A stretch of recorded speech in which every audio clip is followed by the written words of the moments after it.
question.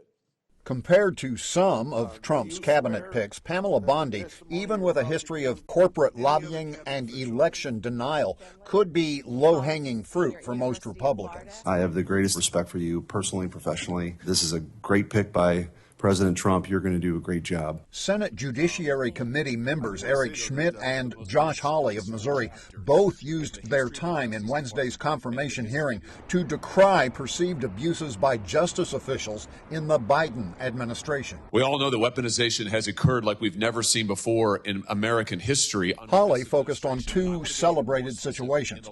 One was the 11-page memo leaked last year and quickly disowned by the FBI brass in Washington, which revealed the Richmond, Virginia FBI office had conflated the religious beliefs of Catholic activists with the likelihood they would engage in domestic terrorism, making it appear as if they were being targeted for their faith. Will you stop the disparate treatment of Americans on the basis of religious faith? Yes, Senator. The second was the exposure of an FBI field office solicitation of a letter from the National School Boards Association, suggesting parents who show up at school board meetings angry over everything from CRT curriculum to COVID mask mandates should be investigated. Merrick Garland probably gets however many gold stars you want to give for the most politicized, weaponized Department of Justice we have ever seen. Donald Trump has suggested the investigations could include political opponents, Special Prosecutor Jack Schmitt,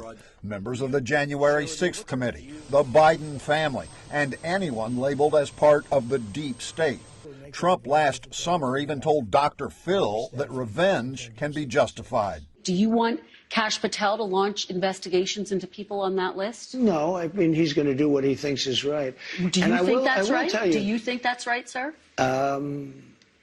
If they think that somebody was dishonest. Pam Bondi refused to answer hypotheticals, but also refused to rule out enemies list-style investigations. Where is the line between legitimate counter-investigations and improper Richard Nixon-era investigations of people who simply are political opponents? If anybody signed off on Merrick Garland's directive to use the FBI against parents at school board meetings, they ought to go. Every person who signed off on that ought to go.